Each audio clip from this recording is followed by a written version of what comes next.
Well,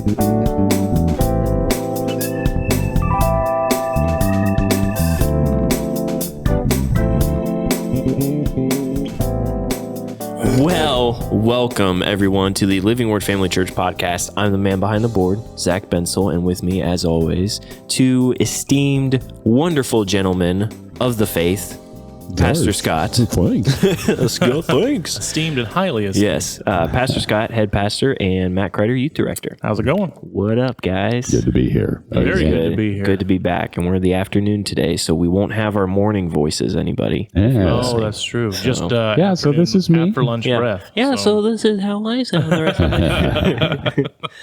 No, but one thing that I wanted to ask you guys about, because I had to miss it, unfortunately, because of work, was the Pregnancy Resource Banquet, which I have literally heard nothing about. So I will have to trust your guys' on-site, relay. It was good. Okay. Yeah? Anything to add? I'll let you take it away. I liked it. It was fantastic. It was outstanding. Now, anybody, I know this isn't something we didn't have notes or anything prepared for this. So I don't know if anybody can begin to answer this. How many years have they been doing this banquet? Oh, that's a great question. For many years, the biggest fundraiser that they did at the Pregnancy Resource Center we're talking about, for many years, the Walk for Life was the big fundraiser, and we participated in that. That's right.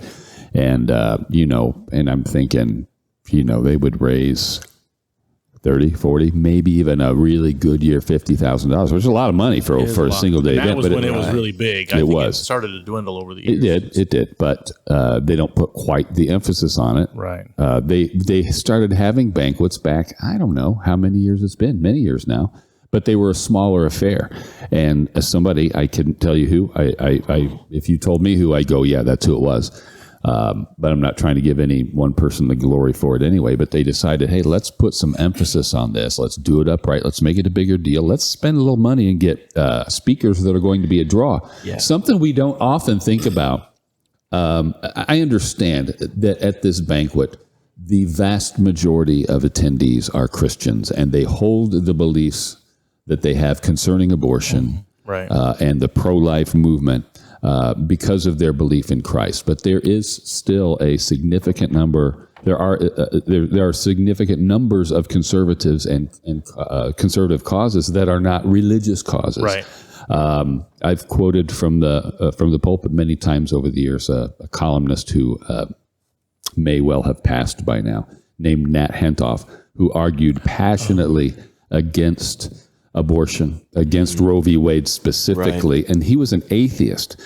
But he just, from a legal standpoint, he was a Bill of Rights expert, and constitutionally, he said it was just the worst law that was ever passed, worst decision in the Supreme Court history. So, now, having said that, the only reason I brought it up is some of the speakers that have been brought in over the years would be a draw even to people outside the church, but we've had some stellar ones over the years, and only one or two that I thought were, frankly, that I wasn't like, I walked away thinking, if I weren't already motivated to give to this ministry, I wouldn't because of that. Right. Most of them have been,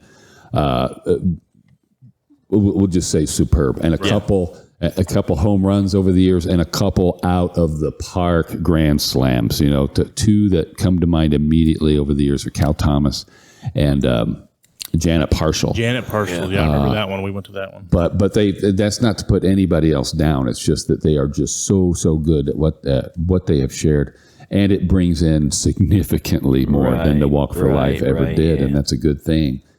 This year, the speakers were Alan and Lisa Robertson. Mm-hmm. Lisa, right? And Lisa Robertson, which many people know from the Duck Dynasty. They weren't a huge presence on the show, but that's the family. They were. Al he's did the older wedding. Brother, right? And he's a pastor. He performed a wedding on the show that was apparently one of the most highly rated episodes, if not the most highly rated. But very congenial guy. When he got up to speak, he was right at home. Acted like he was exactly where he wanted to be, no place he'd rather be, and he shared some folksy humor, some stories from the heart. Nothing pretentious about the guy at all, but told a little bit about his early life, how he was raised a Christian, how he wandered from it, and then turned it over to his wife. who shared their story from her perspective, and man, just cut right to the heart of things. Oh, it did. I'm not going to try to repeat his story. No. That's not the purpose of this podcast. But once again, here there were, I don't know, between 800 and 900 people. Wow. And I don't think either one of them lost anybody's attention for 5 seconds. Oh, yeah, it was really... What I found was interesting, because I would go into it, again, seeing the show a handful of times. It's not like we were diehard watchers of the show or anything like that, but knowing who they were and being interested in that. And we were invited to a friend's table that from church that was going, that had a couple of open seats. So Ashley and I were like, yeah, we'll go ahead and go. And so I'm like, well, this will be kind of fun. And I assumed he would be the primary guy. He was the warm-up. Right. Yeah. Like, he did give some of his backstory and his family, of course. He did. You know, he's going to want to introduce the audience, those who don't know, introduce them a little bit. But he was literally the warm-up. I mean, and his wife she was to me, the keynote. Like, he was just there for, just to get the people started and get warmed up and kind of get familiar with who they are and stuff. But man, just personal and just so poignant and like on point. Like, she didn't stray. She didn't. Now, granted, I'm sure they do this quite a bit, but man, it was really insightful and really good. And he was more than a warm up. Remember when he started sharing his story about when they met, and this was. They were both very, very candid, which made you very ready to receive them. But he did share this something that I really picked up on. He said, I was the one who was raised in a Christian home, and I had the opportunity to introduce her to Jesus. Instead, he didn't say I didn't witness as strong as I could have. He said, I introduced her to the evil one. Because he was living in sin at the time. He hadn't renounced Christ, but same place many of us have been. Yeah. But he just shared it. It's like, man, she was worse for having known me at that time. But God redeemed that relationship, and it was just a powerful That's cool. Testimony. And I believe, and again, she knew how to bring it home. It's like, this is why, why are we there? This is a fundraiser. Right. And she didn't turn it over to the staff to make the plea. She got up and said, this is why you should give to this ministry, and made these points. And it was just fantastic. Yeah, very good. And the other thing that they do such a great job of all the years, at least we've gone, is sharing stories from the center. Personal stories from people who've been impacted by the center, by Mercy's Refuge as well. The residential facility, the statistics, what they've been able to do, and it's just an amazing ministry, and it's so cool to see their heart behind everything. So very cool. Yeah, that's a good time. Well, bummed I missed it. Yeah, we can blame Johnny. He was the one who made me work late. Oh, gotcha. Yeah. So it was really good. We really enjoyed it. Had a good time. So. Yeah. Anything cool coming up in youth group that you guys are doing? Ooh, yes, actually, we've got, the big thing, we're helping out with the Operation Christmas Child, or I keep saying Operation Christmas, right? Operation Christmas Child. I think I always want to call it Operation Christmas Shoebox or something. Yeah, I mean, Christmas Operation Children's Box. Yeah. Right. Anyway, so we're getting a handful of kids together and filling out a little slot, and along with my family on that Saturday. But the thing which I'm excited about, of course, but the thing I'm super, super excited about is we did it last year for the first time, worked out pretty well, and we're going to do it again. This the Dare to Share Live. So what this event is, this will take place on Saturday, November 11th. And what this event is basically getting it's a kind of a simulcast faux live stream that we're going to be hosting here in the youth room. We've got youth pastor and some kids from the Church of Christ and the Lutheran Church coming. We're going to get together, cool. Which will be I'm excited about. But they have we start off with a little bit of worship, then they've got videos where speakers are from the Dare to Share ministry are basically teaching you and sharing with you how do we share the gospel with our friends? Why is it important to share the gospel with our friends? Why do we need to be bold in our faith? And the ministry's been around for a very long time. I would say probably 30 plus years. Greg Steer leads that up. And they used to do a giant live conference in 2 or 3 different cities over the years. And I've always been like, man, that would be really cool to go. But that's just Is he the founder of it? Or I believe so, yes. Head? Okay. No, I think he's the founder of it. And he's got an amazing testimony too. But anyway, so I'm like, that'd be really cool to take our students to this in-person convention thing or conference, but we just never really had the chance to do it. And so then might have even been before COVID, but certainly since COVID, they switched to a little bit more. They might do 1 or 2 locations live, but they switched to this like, hey, set up your own location, invite who you want to invite, bring your own kids in, and do the live stream thing. And so we did that last year.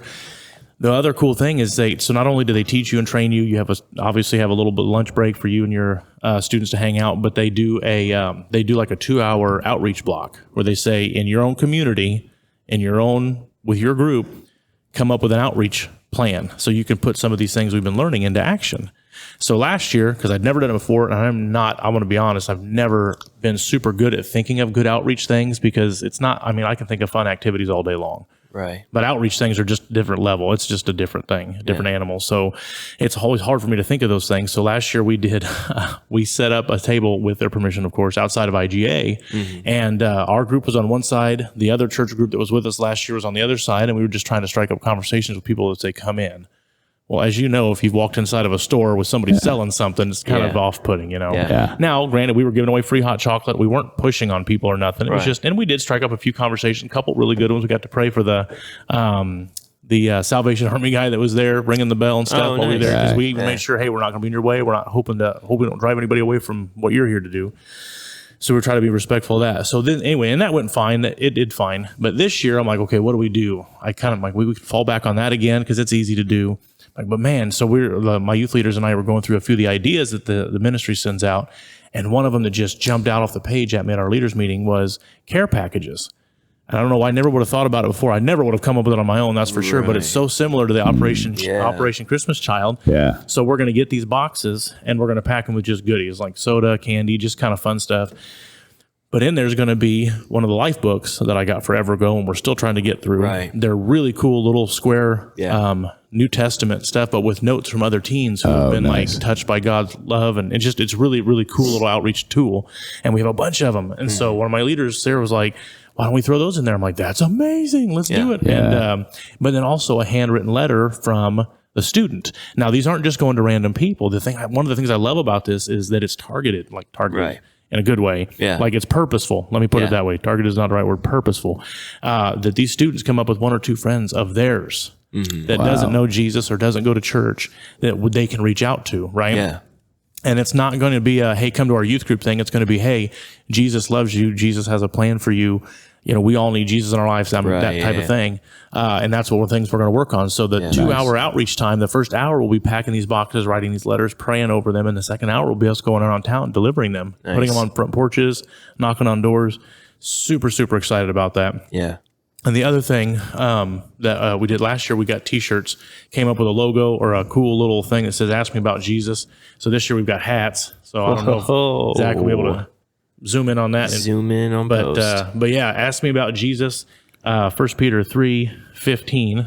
That's a little print there, but it just talks about being able to give account for the hope that's in your heart and being able to talk to people about Jesus. And that's not always easy for me. I'm super outgoing, and that's hard for me to do sometimes because it's such a personal thing. It's like you almost feel like you are imposing on somebody if you start talking to them about Jesus or about faith or about church and stuff. And so that's the other cool thing about this conference is they give you little ways to do that, little ways to kind of work those conversations in and build relationships and stuff. And so anyway, I'm super excited about that. The thing I like about that care package idea, and no one hear me wrong way when I say this, I like it that it's in the care package, like you said, it doesn't say come to youth group. Right. It says, hey, Jesus loves you. Yes. I love you because I'm giving this to you. Yeah. And, it goes from there. And I think that goes back to what we were talking about last podcast about relationships, how relationships are going to be the things that get people in the door and keep people here too. Yes. Because it's like what I think you said it last week, how you were won over by the people of the church before you were ever won over by the gospel, just because that's how quick it happened for you. But yeah, that's cool. How many kids or how many boxes do you think you guys are going to do? Or have you even, I don't know. As many as you make? As many as well. I would like to do, because we got to drop all these off too. So I'd probably like to do just maybe we'll start out with 1 or 2 per student, and they may only have 1 or 2 friends they can think of right off top. Right. So that's what I was going to challenge the students to do 1 or 2, and we'll pack them up. Leaders will help out, and leaders can pick out their own people too if they want, and do that. So anyway, it's pretty cool. So we've got one of my leaders is kind of looking around for small boxes that we can get and pick up, and and what can get different ideas to what we can pack them with. So Almost like Yeah. a shoebox. yes, like a shoe operation. We should call it Operation Shoe. I think you could call it Operation Shoebox because the other thing is Operation Christmas Child, right? right. So using shoeboxes. yes, using shoeboxes. So, oh my gosh, I think Sandy and Beth probably have the lockdown on all shoeboxes. Yeah, I think you're right. In the area, no doubt. in the tri-state area. I'm excited about that. But no, I'm excited about that though. Pastor Scott, I don't know if we talked about it much last week. Did we talk about the Operation Christmas Child much last week? Seems like we did. I feel like I we think we did. did. Okay. Yeah, because Although- we were talking about where they're going to go. Yeah, that's it. yeah. Well, that's it. I think we did. I think when we did the podcast, I had already heard about this stuff we were going to share on Sunday. I was very excited about the books and the literature that's going in. We can go back and listen to last week's podcast and see if we did. But I'm pretty sure we did. We Pretty talked sure we about did. that. Yeah. But yeah, what a great. It's exciting. It's exciting. It is Yeah. exciting. And yeah, that packing event's coming up a week from Saturday. We'll be boxing that stuff up and That's right. and that'll be cool. And turn And then around send and go off- feed Thanksgiving dinner to the community. Yeah. Exactly. Yeah, exactly. And which again, what we were talking about last week, all the churches doing it. Same thing with this Dare to yes. Share. It's Yeah. cool that you're getting I love it. other youth groups to show up to, Yeah, and it's absolutely. not, it's not, hey, Living Word Family Church. It's no, Yeah. this is just the Christians of St. Joe. This Yep, is just the exactly youth of right. St. Joe. Yeah, So, we did a kind of a back to school event not too long ago, and the other churches were involved and came out, and the other youth pastor in town from Church of Christ, he was out and he brought a handful of students, and then there were some friends type of stuff. We had a pretty good turnout. It was a pretty good event. We hosted it here, but I made sure I talked to Matt. Both of us are. I talked to Matt and I said, "Hey, are you guys meet on Sundays, right? Is it okay if I'm going to push promo both of us? You know what I mean?" Right. And then Lutheran Church, they meet on Wednesday nights like we do. So I just said, "Hey, if you're looking for a church, here's when they meet. Here's when they meet. Here's when we meet. Find a church, get plugged in. Yeah. Because that's it's so easy to be like, I want everybody to come here, you know. Yeah. But man, it's all about The church down the road's not your Yes, enemy. That's Yeah. right. Yeah. We're all working together to bring people to the glory of God, or bring people to a saving relationship with Jesus Christ, all for the glory of God. And man, I just want kids to dig in and just fall in love with Jesus. Yeah. So Yeah. And kind of tied to that, we've talked about what you're doing with the Dare to Share thing, which is more directly evangelistic, or at least more immediately evangelistic. The Operation Christmas Child, which is definitely evangelistic, is just a little more long term. But I mean, there's a gospel presentation right in absolutely. those Right off the bat. boxes. Yeah. But it's also built. There's a discipleship program built right into it, as we talked about last week. And we've got this. I've alluded to it. I don't know if we talked about it at any length last week, but there's the community Thanksgiving dinner that the churches are coming together to do. And we know this is all happening in a season that's already busy for an awful lot of people. And so it's really tricky. And in church leadership, that you don't lean on people. Right. But the way I look at it is that here are a number of opportunities to serve. You know, it's the giving season. And there are people who want to, they're motivated, or they're equipped financially to give, to serve, to do stuff, and they just don't know exactly, all right, what do I do with this time? What do I do with these towns? What do I do with this? Well, here's this. If you don't want to do that, here's this. Opportunities. You don't want to get through the season, or at the end of your life for that matter. Look at the big picture. You know, what's that scene at the end of Schindler's List, you know, where I could have done so much more. And I don't want to make that big a deal of it, but it's like, on one hand, if people are like, man, the people are always leaning on me or pulling on me to do this, nobody's making you do it. These are opportunities to serve, and if you want to serve, but it ain't going to be on me. Well, gosh, I wanted to do more, but the church didn't give me. Right. Exactly. Yeah. So, Well, and the other thing I found is that the people that get involved are the people that are here for the long term. Like some That's people right. that Well- aren't involved, or not involved with youth group, small groups, plugging in with other people and building relationships with fellow brothers and sisters in Christ, and people who don't serve around the church, or people who are so much easier just to kind of fade away because they don't get plugged in. Sorry, I don't mean to interrupt, but you struck a chord with every pastor who's listening to this. There are exceptions Of which to there are every most rule. likely thousands. No doubt. Just no pastors, doubt. not even the whole audience, just pastors, thousands. Yeah. Anyway, Shout out to the chapel brothers. And Cole Abel. Yeah. Yeah.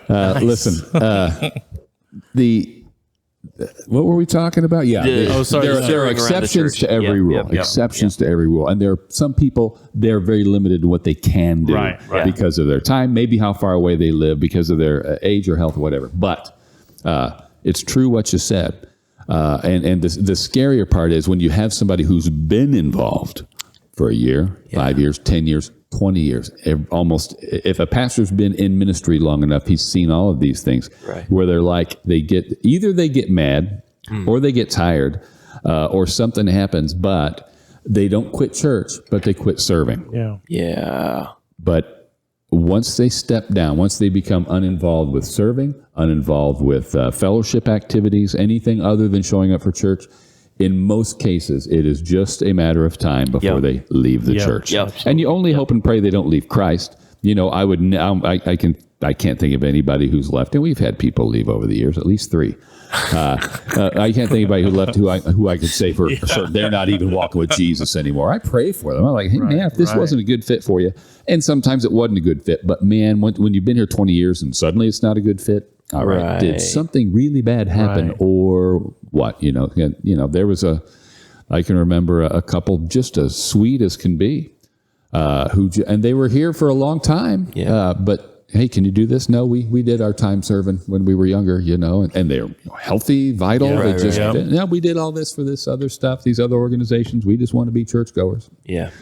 They did for a while. Which is not I don't get healthy. That's not right. Yeah, because and if you look at the church as a community, as a body of believers, that you have that visual representation of the body. Can you imagine what your life would be like if your hand worked for the first 20 years of your life, and then it's like, well, I'm just going to take a break. I'm just going to hang out on the arm. I still want to be part of the body, but I just don't want to do anything anymore. By what every joint supplies. This is a body. Right. That's right. And everybody's got what every joint supplies, except for what the old joints, the poor joints, the too young joints. Everything's got to be supplying something. And I'm not diminishing any of it. If this couple had said, for instance, look, we can't be there. We're in our golden years and we've got limited resources, limited energy, but we will commit to praying for that activity when it's happening. We will commit to praying for half an hour for the church. Man, we need people whose ministry is praying for the church and praying for the... But that is totally different than saying we just want to be church attenders. Absolutely, totally different. That is, I guess to me, that's stagnant. That is, that's just, passive. Like you're being a receiver. You're not being a giver. You're taking. You're not giving. So it's wild. But I mean, I am thankful in the in the area of service that I grew up with parents who were very active in the church. Yes, you and did. I had that model. And for most of my life, I grew up, and you're just like, serving the church is just what you do. It's what you do. And then as I got older, you realize the more importance of it, being the body, being a part of the church, serving and helping. At some point, did you come to that realization on your own, or did your parents work that in as you got older and they taught you the importance? Does that question make sense? Like, did they train you up in that? Right. Or did you literally see it happen as you grew up, and then you came upon that realization yourself? I can't say that they were explicit ever in saying, it's important to serve in the church. I think I just saw it by their actions. Osmosis. Osmosis. I mean, it's just what you did. It's just what we did. You're growing up, you're thinking, well, every family does this, I guess. Every family has band practice and shows up 30 minutes before service and stuff like that. Now, did you ever now I'm getting real personal with you, so let's just bring the lighting down a little bit. Did you ever resent that? And I'll tell you why I'm asking the question here in a second. But did you ever resent that you guys were here so much and so often and giving so much of your time to serving at the church? Great question. That is a good question. No. Okay. I think as I got older and as on my own, there are times where, and I don't know if I would resent it, but I would, because I'm not trying to talk myself up, but I have a personality where I'm very much like all or nothing in some areas where it's like, well, if I'm going to do it, we're going to do it, to the best we can, all this stuff. And so and not everyone's like that. And so there would be times when I'm, doing something like that in church, I'm trying to give it my all. Someone else is not. I'm like, and you just I think, why am I doing this then? Yeah. You know, if I'm not, if you feel like, which it's not true, you feel like you're the only one doing anything, which is not true at all. No. It's not true, but the devil certainly plants some of that stuff in you. And Exactly. if I can interject, of course I'm on staff, so it's different for me. But anybody with that level of commitment, when you take on things, you serve in more than one area. So do you. When you take this stuff on, I think it's entirely possible to never be resentful and never be regretful, and yet still acknowledge the inconvenience. Right. I felt like that about, and Tom Radliff, I remember he had served in the National Guard several years. He was a little bit older than I am. And when Jeff Canfield and I were talking about joining the Guard, we went to him for counsel. Right. And he said, hey, it's an honorable and convenient way to serve your country. But keep in mind, it's 6 years. It's a 6-year commitment. It gave us some other stuff. He says, but let me tell you, when they emphasize it's just one weekend a month, you will be inconvenienced for the next 6 years. Once a month, you will be inconvenienced. And it was never a hand. Oh man, it's and yet never did I regret it. Never did I resent it. Yeah. But it's a burden of inconvenience sometimes, but we need to be willing to be inconvenienced. Good grief, Jesus was willing to be a lot more than inconvenience for us, right? Yeah, absolutely. And the reason I asked that is because now we're in the position your parents were in once upon a time, where we're raising up kids. Yeah. And I'm in a weird position to where it's not just, hey, we volunteer sometimes. Like, I'm on staff. So sometimes I've got to be here more often than not, or for different things and whatever. Or when the kids were a little bit younger, they're getting a little older now, so it's not quite this much. But when there was no school and Ashley was at work, they were here with me. Yeah. Bored all day. It's like, I never wanted them to grow up and be like, I'm tired of being here. You know what I mean? And nothing to do with Jesus, nothing to do with the body of Christ, but just kind of here. Like, all my time is here. Everything we do is here. Like, we're just here all the time. And I never want them to grow up with a chip on their shoulder. Sure. Never want them to grow up resenting the fact that their dad was on staff, or that their dad did this or did that, or their mom did this or did that, and volunteer. So that's why I was like wondering how your parents addressed that with you, if they actually just, hey, here's why we do this, or if you just saw it in action and you kind of grew up and kind of made those connections yourself. And I think it sounds like cop-out, but I just keep going back to the idea. The only thing I can think of when we were growing up is just what we did. It was just part of life. Yeah. I was actually having this conversation with someone else who's grown up in our church, and he said the same thing. He's like, it's you never knew anything different other than you go to church not just on Sundays but Wednesdays, and youth group events. It's just it's just ingrained into. But here's the funny thing: is I've known kids that grew up that way. It was ingrained in them, and they ghosted as they got older, junior, senior year. I always call it the senior slide. Yeah. And it doesn't just happen with, Wednesday night youth group kids that don't come on Sunday mornings. That's really easy to slip out. Yeah. But I've seen it happen with kids who were raised in the church and whose parents served and stuff. And it's like all of a sudden they're just, so I'm like, what's the difference? Well, you know what I mean? Like sometimes it's, and I'm not saying that this is the answer, but this is something that just came to mind. And I won't say that it never happened, but as a kid, I can never recount a time when my parents, either one of them, said we have to go to church, or like, oh, we have to go to church, or we have to go to band practice. I never. Gotcha. I never. So their attitude towards it, you mean? Yes. Gotcha. The attitude I always ever knew was, at the very least, just this is normal. Yeah. It's time. Yeah. If not, well, let's go to church. We're going to church. Blah blah blah. I think that's part of it. It's just. Because attitude says a lot. It says a lot to the people around you. It says a lot to your kids. That was a good discussion question. The whole growing up in that, and how did you, grasp that?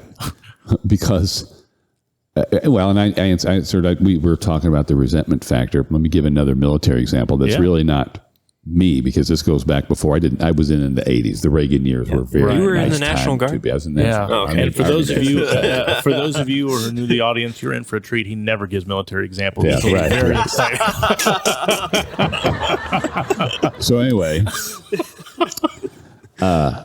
the significant thing about the 80s being in when we were in was that Reagan. Not single-handedly, but he certainly restored a sense of pride and honor to the uniform. It wasn't always looked on that way. And I'm not just talking about because of Vietnam, people spitting on it. I mean, you go back to even World War II and post World War II days. People appreciated the whole "thank you for your service" thing. That wasn't unusual. People appreciated those who served, but successful upper middle class and up families tended to steer their children, their sons, away from the military because it was low pay.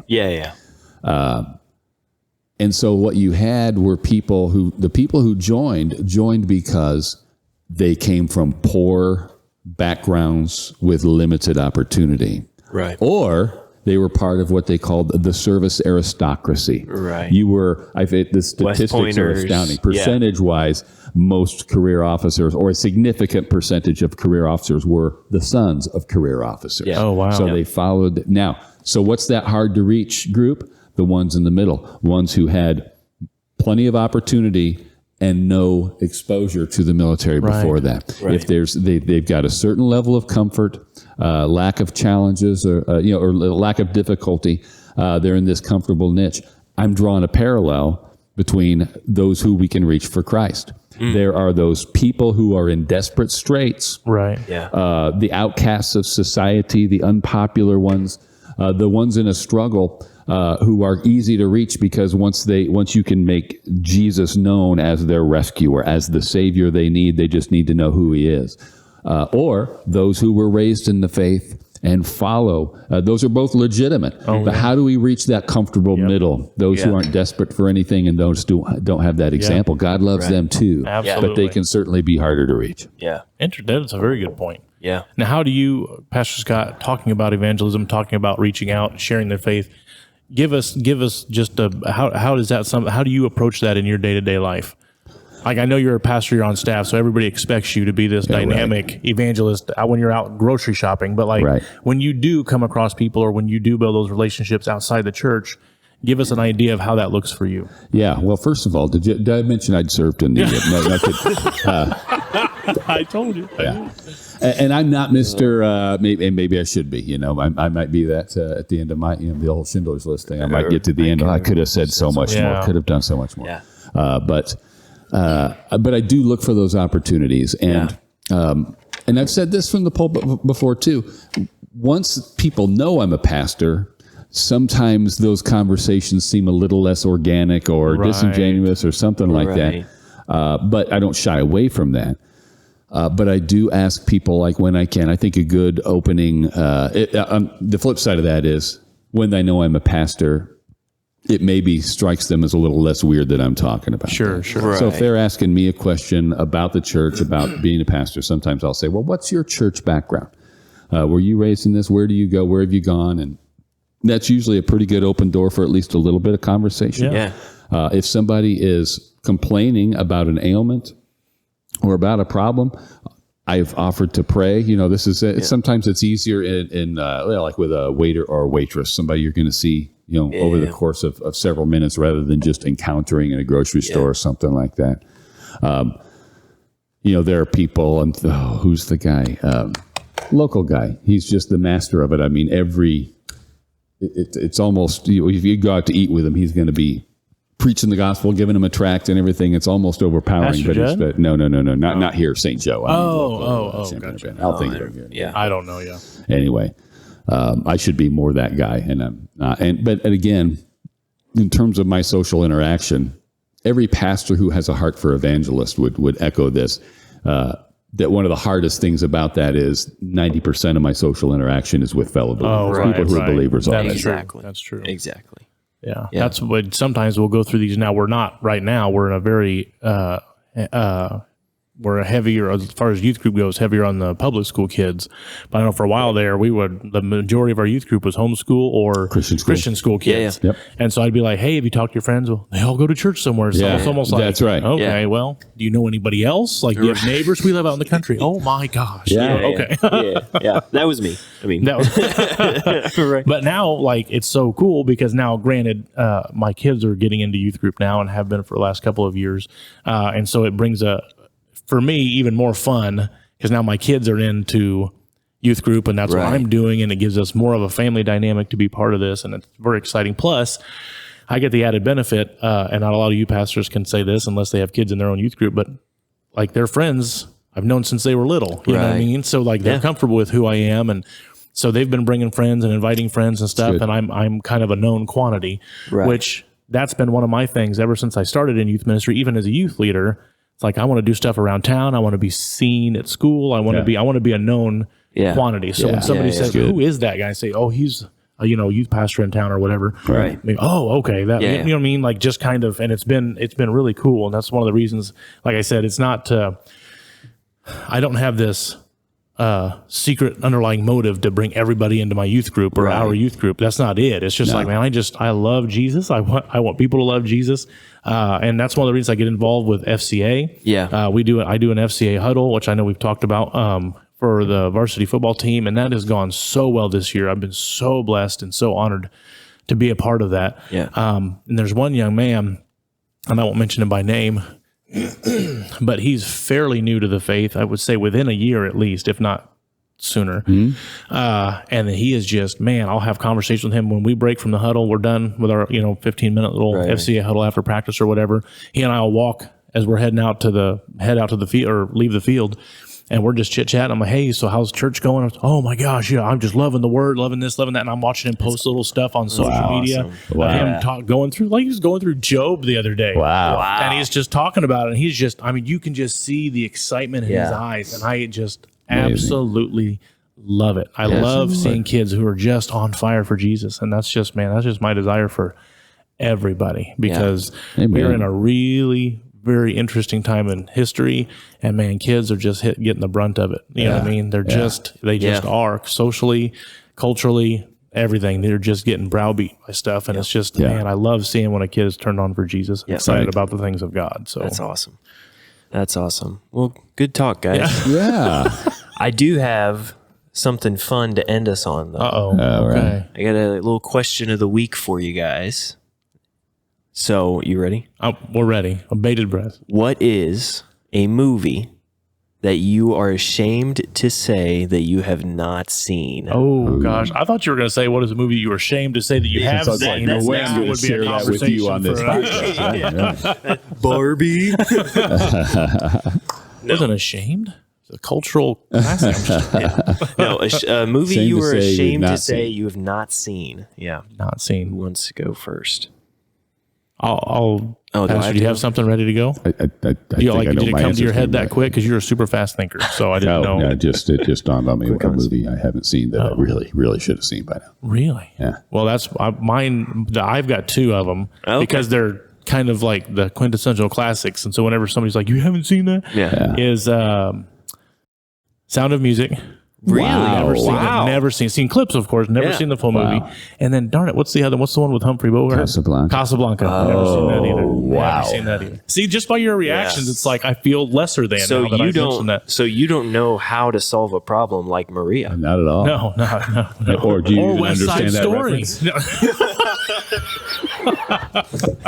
You stop it too soon. You gotta fade the laugh. stop it This too is soon. ridiculous. You're So supposed to yeah, be a professional. I've seen Sound of Music enough times to be familiar with, Yeah. sing along with most of the songs and everything. Casablanca, I will watch every time it comes on. You know, Right. if I'm flipping through channels and it's halfway into the movie, I click on it and just watch. I just love it. It's definitely All right. top 5, maybe number 1 for me. Really? Wow, yeah. Number one for you. And Maybe. I look up to you so much. It's going to have to be, I'm going to have to watch it. Yeah, great movie. Well, Can I watch it online? Is it on reel to reel? Do you own it on reel to reel? Like, how do I? I've got the DVD somewhere. well, I am scared to say mine. I don't know, but movie I have not seen. I have not seen The Godfather. Oh, Wow. I said that the first time I watched that was just a handful of years ago. Yeah. And I watched the whole thing too. I Because have, that was one of those ones that I would always be like, you haven't seen that. So I had finally watched And it. Wow. And I know it. I know it's a. You know, I know it's a Classic. classic. And I just Yeah. never seen. I don't even know if you can stream it anywhere. Oh, I'm sure. And it's like we didn't You have can it at probably home. see the whole movie in clips on YouTube. It's so great. It's so good. There's so many good Yeah. parts. I will watch that every time it comes on TV. Wow. You watch And a maybe lot my of number one. No, Yeah. That's No, a I good mean, movie. you know the clips enough to understand the references and everything. I yeah. just never seen the whole movie. Isn't it a long movie too? It is a long Oh, movie. all three of them are long, aren't Yeah. they? There's three of them? There's three of them. yeah. Everybody says the second one's as good as the first. I disagree with that. Yeah. And the third one was kind of, It was. I didn't realize it was based off a book either. Yeah, Mario Puzo, the Godfather. Yeah. So Wow. learn something new every day. Okay. It's All right. Well, So, the Pastor Scott, the did you mention penultimate. yours? Movie that I really should have seen by now and haven't, and I'm ashamed to say, is Schindler's List. Are you serious? You literally mentioned that in the show. Didn't know where we were going. You are hilarious. You reference a movie you've never seen. question because I referenced this movie twice, but No. That's funny. You've never seen Schindler's List. seen it. We Isn't that something? watched It is a powerful movie. Yeah. I cannot believe you haven't. I have it on DVD. I'll literally. You let me borrow Casablanca. and I'll let you borrow Schindler's List. Deal. We watched it in high school during like our World War II thing. Wow. Yeah. And I remember being in high school thinking like I was traumatized might be a strong word, but just like, oh, this happened. Like this happened. This Right. really happened. Oh my gosh. Yeah.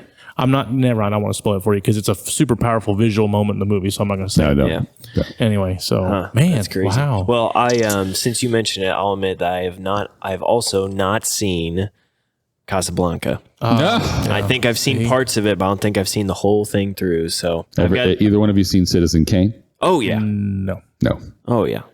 It's a super important movie, super big, great movie, but and don't spoil that. That movie was spoiled for me Really? just because I knew what Rosebud was before I saw it. That's what I already know too, because you've seen the clips and people that make the kind of the spoofs of it and the different things. You spoiled Sixth Sense for me when I was in youth group, so that's okay.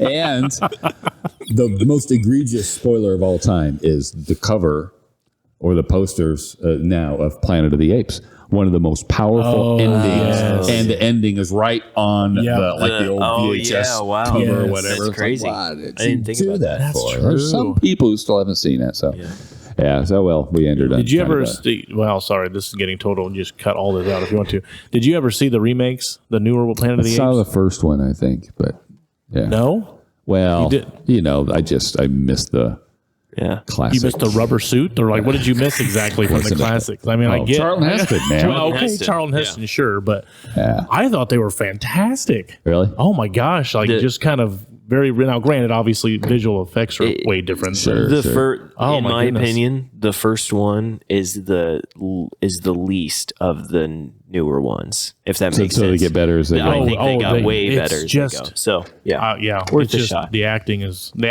Are we on here discussing? Is this? I don't know. I was I'm going to sorry. say the takeaway of this week's episode is go watch some monkey movies. Maybe that'll be our question next week: is top 3 monkey movies. So, but that'll wrap us up. I think for today. Good long podcast for everyone, and we'll see you guys next time. As always, feel free to send any questions or comments. Podcast livingwordfamily.org. Come see us if you got some theological. If you got some theological questions, let us know. I mean, some little Scott's thoughts. We can throw something like that in there. Do you remember we used to have I Scott's do. thoughts in the newsletter? I do all the time. Yep. Gosh. All the time. All the time. all the time. All right. Well, good podcast, guys. We'll see you next time. All right. Peace out. Thanks. Peace Bye. out. I like that. That's good. I think like those. That is good. Das Is for good. Good. All right. Okay. Das ist gut.